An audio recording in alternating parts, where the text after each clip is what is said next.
on va vous faire un top 10 de ce que le budget 2023 adopté par le gouvernement grâce au 49.3 va changer pour vous. Parce qu'en fait, on a beaucoup parlé de ce 49.3, on n'a pas tout à fait parlé de ce que ça implique et de ce qu'il y a vraiment dans ce budget à la fin.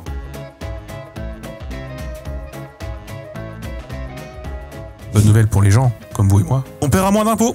Voilà, on paiera moins d'impôts. En fait, tout simplement parce que les tranches d'impôts pour le revenu 2022, donc déclarées en mai 2023, eh bien, sont revalorisées de 5,4%, ce qui est l'inflation. Donc attention, ça veut pas dire que si c'est revalorisé les tranches d'impôts, ça veut pas dire que vous allez payer plus, ça veut dire que vous allez payer moins. Parce que du coup, la première tranche, elle démarre désormais à 10 777 € et puis à 10 225 €. C'est pour éviter de réimpacter l'inflation sur vos impôts. Parce que si tout coûte plus cher et que vous gagnez un tout petit peu plus d'argent, mais que du coup l'État vous en prend autant en termes d'impôts, ça sert à rien. Donc bon, la bonne nouvelle, c'est que vous allez payer moins d'impôts, mais qu'en fait, la bonne nouvelle, c'est surtout que vous allez en payer normalement. En gros, c'est ça que ça veut dire. Mais Dieu soit loué, ça a été fait. Dieu soit loué quand même. Les contribuables dont les revenus augmentent échapperont, eux, à une hausse excessive de leur fiscalité. Donc en gros, ça veut dire que si jamais vos salaires suivent l'inflation, comme vos impôts suivent l'inflation, vous allez vous retrouver à payer une part similaire d'impôts par rapport à votre salaire, par rapport à l'année dernière. Ça changera rien pour vous. Donc ça représente un coût de 6,2 milliards d'euros, nous dit-on, pour les finances publiques. Donc c'est pas une économie que le gouvernement fait, c'est au contraire, le gouvernement ferait du profit sur le dos des gens si jamais ce n'était pas revalorisé. Oui, non, mais alors attends,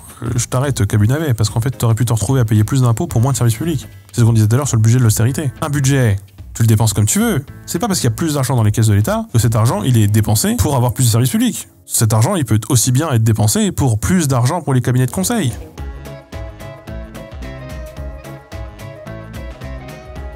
Deuxième bonne nouvelle, c'est pas du tout une bonne nouvelle. Mauvaise nouvelle si vous êtes propriétaire, mais aussi si vous êtes locataire. La taxe foncière prend 7%. La loi prévoit depuis 2018 la revalorisation automatique des bases de taxes foncières en fonction de l'indice harmonisé d'inflation de novembre. Alors si les salaires ne sont pas indexés sur l'inflation, la taxe foncière, elle est indexée sur l'inflation. Donc il est attendu à 7%, donc c'est un record depuis 30 ans quand même, ce qui fait que les propriétaires de logements vont subir une hausse de 7% de leur taxe foncière. Donc, jugeant cette pression fiscale difficilement soutenable, le député centriste Charles de Courson a déposé un amendement pour limiter la hausse à 3,5% en 2023, sachant que cette année ça avait été revalorisé de 3,4%, et cet amendement n'a pas été retenu après le 49.3. Donc voilà, le proprio paye la taxe foncière. Mais pourquoi il y a cette revalorisation? Eh bien parce que le prix de la taxe foncière est basé sur la valeur locative d'un bien. Et en fait, comme c'est la valeur locative qui sert de fondement au calcul de la taxe foncière, eh bien c'est pour ça qu'en fait on ne peut pas bloquer sa réactualisation. Ce qui veut dire, et là je vous le dis quand même, c'est que comme la valeur locative, elle augmente aussi avec l'inflation, et que l'inflation peut être répercutée sur les loyers, il n'y a pas non plus d'encadrement de la hausse des loyers potentiels qui pourrait arriver suite à l'inflation. Vos propriétaires pourront, sans grande difficulté, en justifiant de la hausse de l'inflation, répercuter cette inflation sur les loyers de manière tout à fait légale, parce qu'on a le droit d'augmenter les loyers sur base de l'inflation. Je sais plus de combien, il y a un calcul à faire, mais plus l'inflation est forte, plus on peut vous augmenter votre loyer.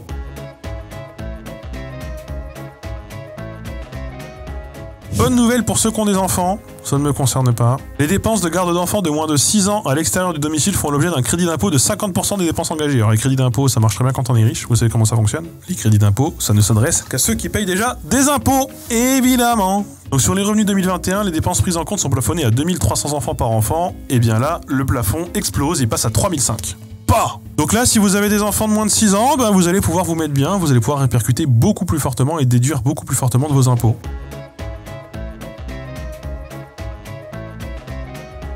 On a aussi, numéro 4, les veuves d'anciens combattants. Une demi-part fiscale est étendue, donc c'est un amendement de Denis Cinieri, député LR de la Loire, qui vise à accorder la demi-part fiscale supplémentaire à toutes les veuves d'anciens combattants, quel que soit l'âge du décès de leur époux. Alors ça pèse que dalle dans le budget, je crois, mais voilà. Les anciens combattants, c'est important que leurs veuves, elles aient la demi-part fiscale supplémentaire qui leur manque.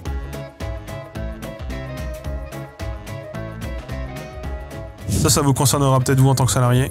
Le coup de pouce au titre restaurant. Donc le titre restaurant qui est aussi une forme de défiscalisation au passage. Ça permet de payer avec du brut et payer moins d'IR pour les entreprises. Enfin bref, c'est cool pour défiscaliser. Eh bien, la valeur du titre restaurant ouvrant droit à l'exonération maximale de cotisation sociale est portée de 11,84 à 13 € par jour. Cette mesure de soutien de pouvoir d'achat représente un effort de l'État à hauteur de 60 millions d'euros, nous commente Marc Le Fur, député LR des Côtes d'Armor, qui est à l'origine de l'amendement. Ça incitera les employeurs à recourir aux tickets restaurants. Mais par contre, il avait été question de plus pouvoir les utiliser les week-ends parce que c'est périssable les tickets restaurants. Alors ça, c'est ponctionné sur le salaire. Le ticket restaurant, ça fonctionne comme la mutuelle. En fait, c'est vous payez vous-même la moitié, l'employeur paye l'autre moitié. Et en fait, ça coûte moins cher à l'employeur de vous rémunérer de cette façon-là parce qu'il n'y a pas de cotisation dessus. Si un ticket restaurant, il coûte, admettons, 13 balles, l'employeur, il doit verser 6,5. Et vous versez 6,5 de votre brut. Donc vous vous dites, cool, j'ai gagné 6 balles et demi. En fait, non, vous faites baiser 6 balles et demi. Ce qui serait normalement plus juste, c'est juste que vous ayez 13 € de plus de salaire.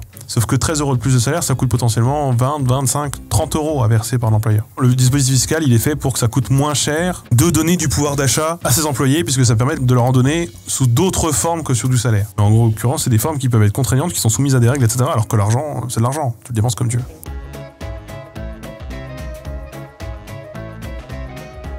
Le 6e point que je voulais aborder, et là c'est un point qui a fait débat, voilà, eh bien pas de crédit d'impôt pour les résidents d'EHPAD. Et ça, je sais que ça a fait péter les plombs à mon père, voilà, puisque les parents de ma belle-mère sont en fin de vie, ont des gros problèmes, voilà, ils n'ont pas chez eux, ils vivent sans électroménager au milieu de la forêt, loin de tout personnel de santé, donc ils se posent la question de les mettre à l'EHPAD, mais ça coûte trop cher. Donc du coup ils se demandaient, voilà, comment est-ce qu'ils pourraient avoir des aménagements fiscaux ou pas, etc. Eh bien le gouvernement n'a pas retenu la proposition de crédit d'impôt pour le reste à charge de tous les résidents en EHPAD. C'est un amendement qui avait été voté par l'Assemblée nationale, il faut savoir. Ça avait été voté par toute l'Assemblée nationale, mais le gouvernement, après son 49.3, a dit ça dégage, ça coûte trop cher. 200 € par mois aurait pu être économisé par chacun des pensionnaires d'EHPAD, ou pour les gens qui les ont à charge. Eh bien, Emmanuel Macron, parce que c'est exécutif, donc Emmanuel Macron, considère que ça coûte trop cher d'aider les vieux. C'est con, quand même, c'est les vieux qui ont voté pour lui, ils sont vraiment fait avoir. Alors que, effectivement, là, la taxe, les super profits, etc. Blablabla. Surtout après le scandale Orpea, on aurait pu s'attendre à ce que, mais non, mais pas du tout.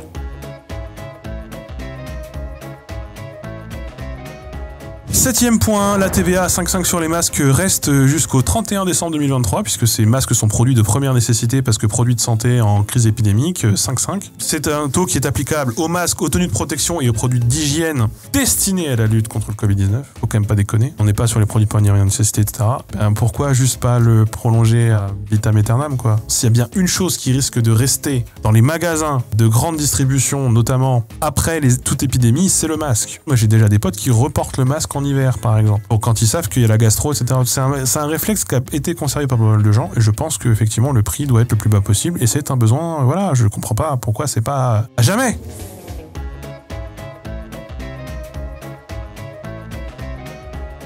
La fiscalité des PME, si jamais vous êtes une PME, le gouvernement souhaite donner un coup de pouce fiscal aux PME et donc le gouvernement a conservé un amendement qui augmente le plafond des bénéfices soumis au taux réduit d'impôt sur les sociétés de 15%. Comme vous, il y a des tranches d'imposition sur l'impôt sur le revenu comme vous, et bien il y a des tranches d'imposition sur les bénéfices, donc sur les revenus des sociétés, sur l'impôt des sociétés. Et donc là, on passe la tranche 15%. Avant, elle s'arrêtait à 38 000 €. Et là, elle s'arrête à 42 500 €. Voilà, le plafond est décalé. Je crois qu'ensuite, tu passes à 25%. Et on parle de bénéfices. On parle pas de dépenses réelles, etc. Voilà. Le projet peut aussi exister en tranche. Quand tu fais 38 000 € de bénéfices avec une PME, c'est quand même un beau bénéfice. C'est-à-dire que, parce que le bénéfice, c'est littéralement de l'excédent que vous mettez de côté. C'est tout ce qui n'a pas été réinvesti, dépensé sous forme de salaire, dépensé sous forme de projet, etc. Normalement, quand tu as une boîte, tu essayes de faire le moins de bénéfices possible. Parce que il est toujours plus avantageux, et c'est pour ça que ça existe aussi, de réinvestir. Le bénéfice, effectivement, est différent du chiffre d'affaires. Le chiffre d'affaires, c'est tout ce que vous allez gagner à l'année, tout confondu. Le bénéfice, c'est tout ce que vous allez gagner, moins tout ce que vous avez dépensé. Et normalement, l'idéal, c'est d'essayer de faire le point zéro.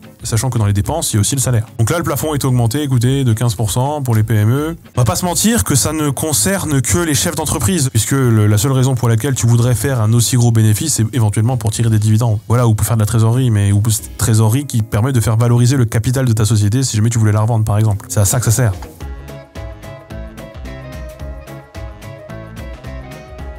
Neuvième point, taxe sur les jets privés. Oui, voilà, le gouvernement a soutenu l'amendement visant à aligner la taxation avantageuse du kérosène des avions privés sur celle des autres carburants parce que les avions privés bénéficiaient aussi de tous les avantages liés au kérosène. Voilà, ils pouvaient notamment réduire pas mal de choses, pas mal de prix du carburant dessus.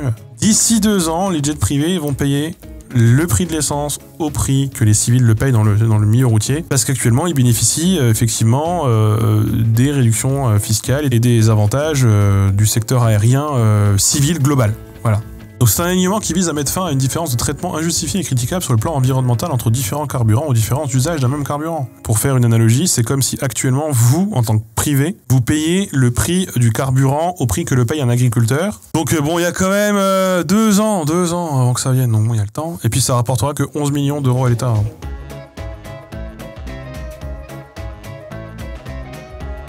Et le dernier, et celui-là je l'ai gardé pour la fin. Alors j'ai pas tout gardé, j'ai fait du tri quand même dans tout ce qu'il y a. Et celui-là il m'a vraiment turbo-fumé. Et alors là je vous dis, la planète est sauvée. La planète est sauvée, je vous l'annonce, grâce à Emmanuel Macron, Elisabeth Borne et au 49.3. Et ça fait vraiment plaisir de ouf. Zizir, mais vraiment trop plaisir. Une grosse mesure forte pour l'environnement. Lancée dès 2023. Voilà, dès tout début 2023, je comprends même pas pourquoi tout le monde n'en a pas parlé. Voilà, je vous l'annonce maintenant. Le gouvernement va soutenir et va vraiment défendre un amendement pour qu'on puisse créer quelque chose de super important qui s'appelle un ticket à gratter. Je ne m'attendais à rien et je suis quand même déçu. Un jeu à gratter dont une partie des recettes seront reversées à l'Office français de la biodiversité pour soutenir des projets en faveur de la préservation et de la restauration de la biodiversité. Ça s'appelle un impôt sur les pauvres, les impôts des jeux à gratter. On va raser des forêts pour imprimer des bons à gratter, pour faire gagner de l'argent, pour planter des arbres. Et ça, c'est beau! Ce sera une façon d'associer les joueurs à la préservation de l'environnement. Et pour cela, on fera ça via une plateforme en ligne mettant en avant leur ancrage et leur contribution régionale pour qu'ils puissent voir que leur argent a été bien dépensé dans des projets forts. Autant sauver les vieux, les pattes, tout ça, non, mais ça, oui.